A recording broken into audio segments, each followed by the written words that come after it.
Hello everyone, Topsy here. On our last video, we had just finished covering the fusion summon while on our journey to cover all the different type of special summoning mechanics in the game. In today's video, we're gonna go ahead and continue with that by covering the ritual summon, but with introductions out of the way, let's get started.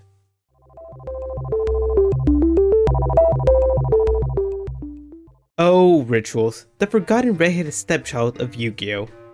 I say this only half jokingly, since it truly does feel like, as time progresses and other summoning mechanics are either introduced or are more supported, the more this mechanic gets left behind. And because of this, rituals are arguably one of the weakest and least efficient summoning mechanics in the whole game. Actually, scratch that. Rituals are undoubtedly the weakest special summoning mechanic in all of Yu-Gi-Oh! They are so bad in fact that they give Gemini monsters a run for their money as one of the worst type of monsters in all of Yu-Gi-Oh! And that's pretty bad. But real talk though, it actually kinda sucks that rituals as a whole are this dysfunctional and neglected. I say this for a few reasons, one of them being that ritual decks have shown great potential in past formats to the point that we've had decks so powerful they would define entire formats, or just be very strong contenders for that format. Not only that, but also keep in mind, rituals are the second oldest special summoning mechanic in all of Yu-Gi-Oh!, only being out by fusions, which wouldn't be a big deal if fusions weren't still good and rituals are out here struggling to have any form of relevance. But why is that? Well, by the end of this video, as we break down this entire mechanic, this will all make sense. And it all starts off with the summoning requirements. Part 1. What are ritual monsters, and how do you summon them? Alright, let's get right into the meat and potatoes of it all. What exactly are ritual monsters, and why are they so dang hard to summon? Well, let's go ahead and break it down. A ritual monster is a special classification of monster which resides in a player's main deck.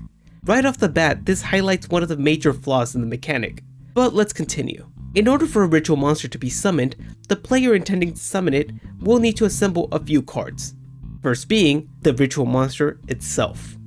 After we found a way to get a hold of a ritual monster, next up we're gonna need the ritual monster's dedicated ritual spell as well. That's right, these monsters have dedicated spells to perform their summons.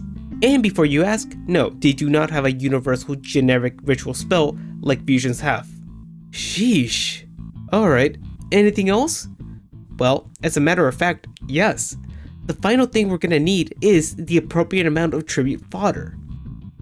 The monsters used for the ritual summon must also have their added up levels either be exact and or exceed the level of the ritual monster. It all depends on what the ritual spell you're using says on its text. By this point you might start seeing why exactly this summoning mechanic struggled so much to obtain success in Yu-Gi-Oh's long history. Having a mechanic requires so many resources just to summon some mediocre monster is far too excessive and just not worth it most of the time. But with all the basics out of the way, let's take a deeper dive into the ritual mechanic. Part 2. Ritual monsters and their materials. On our last segment, we already briefly mentioned how in order to summon a ritual monster, we're gonna need some tribute fodder. The monsters used for the summon are by default gonna either be monster from our hand and or field. As I mentioned earlier, it all depends on what exactly the ritual spell you're using says on it. Furthermore, the monsters used for the ritual summon must also have levels, meaning that if you control a token and or trap monster, they'd be considered viable targets for the ritual summon, while monsters like Xyz and Lynx are big no-nos, since they have no levels, obviously. But here's something that you might not know, depending on how new to the game you are. Ritual monsters are one of the few special summoning mechanics that allows the use of face-down monsters you control as material, similarly to fusions. Of course, do keep in mind that there will be times where you won't be able to use these face-down monsters as materials, depending on the ritual spell. An example would be Forbidden Arts of Gishki that only uses face-up monsters on the field. But generally speaking, most of the time you will be allowed to use face-down monsters. Last thing for the segment. There are certain monsters in the game that serve the purpose of making ritual summoning a lot easier and more worthwhile. Let's begin with the former.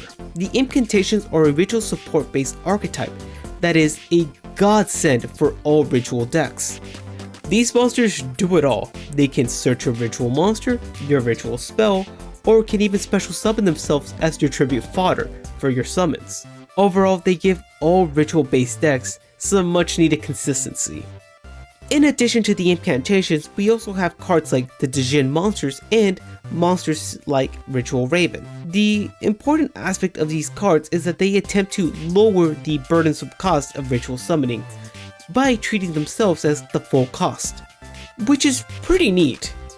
Now then, let's move on to the other type of support rituals have, that being monsters that make ritual summoning more worthwhile. What I mean by this is that there are certain type of monsters that either give extra effects to the ritual monster you're summoning and or give the player extra advantage when they're used as ritual fodder. This can be seen in archetypes like Ritual Angel, where most of the smaller ritual monsters give an additional effect when they're used as a ritual fodder for their bigger monsters. But with that, we've concluded this segment. Let's move on to discussing the ritual monsters themselves a little more in depth. Part 3. Ritual Monsters.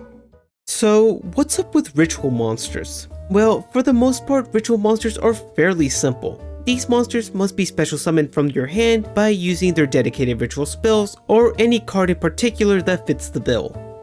They also can't be normal summoned, set, and or pendulum summoned. In addition, they also usually can't be special summoned from your hand and or deck by non-ritual summoning card effects, unless you use a card that ignores summoning condition or use a card like Ritual Forgone that lets you special summon a ritual monster from hand by paying 1,000 life points. But let's move on to something a little more interesting. Did you know that there are certain ritual monsters that have special abilities while they're in your hand? This is true. Even though there aren't a lot of them, it's still worthwhile taking a look at this.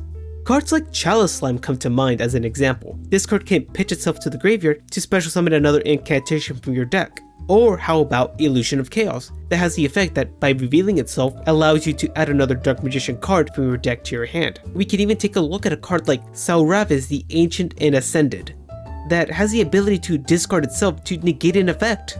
Last thing I want to cover here will tie into the next segment, and that is ritual monsters that can ritual summon via their own effects. That's right, you heard correctly. We even have monsters that can perform ritual summons without the use of a ritual spell card. The deck most notorious and famous for this is the Megalith archetype, which has not even a single ritual spell to their name. No, seriously, not a single one. This archetype instead uses all their monsters to do so.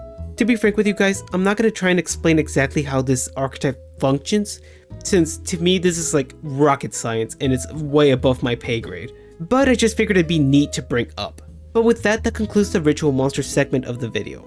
Onto the ritual spells themselves. Part 4. Ritual spells and their variations. One of the distinguishing aspects of the ritual mechanic is the fact that on top of having a special type of monster in the ritual monster, they also have a dedicated spell card for their summon as well. In case you're unfamiliar with these cards, a ritual spell refers to a special classification of spell card in the game. They are easily identifiable by this little symbol up here. Unlike polymerization for fusion monsters, there really is no universal ritual spell for all rituals. At least not in the same way poly is. Instead, every ritual monster has their own dedicated ritual spell card and or each ritual based archetype has their own lineup of ritual spells. To be frank with you guys, there really is nothing that incredibly unique to the ritual spell besides the fact that they can facilitate ritual summons. In short, ritual spells are just essentially glorified normal spells and could easily be deleted from the game and no one would bat an eye. But I digress. Similarly to fusions, rituals also have a myriad of unique ritual spells that have tried to make summoning these monsters a lot easier and more worthwhile. Cards that come to mind include Advanced Ritual Art, a generic ritual spell that uses normal monsters in deck to perform the summon. We also have cards like Forbidden Arts of Gishki, which is the only ritual spell card that allows the controller to tribute opponent's monsters as ritual material. But in addition, there's also Machine Angel Absolute Ritual that allows the player to return fairy and warrior monsters from the graveyard into the deck in place of tributes. But why stop there? There's the whole Necros spell lineup, which gives each Necros ritual spell the ability to banish themselves and a Necros ritual monster to get another one from deck, essentially creating an endless cycle of advantage.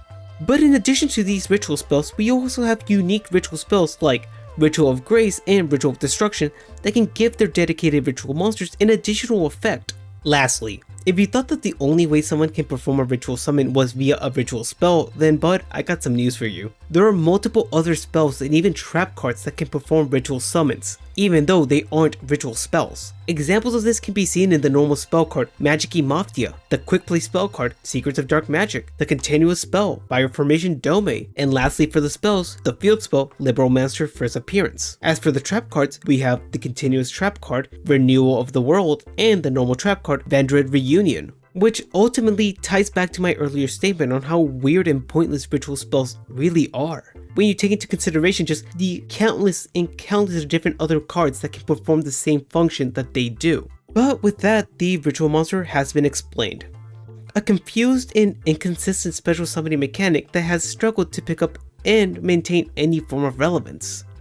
And that's the end of the video. I do hope you guys enjoyed your stay and hopefully learned something new. If you did, I'd really appreciate it if you would leave a like and maybe consider subscribing to my channel.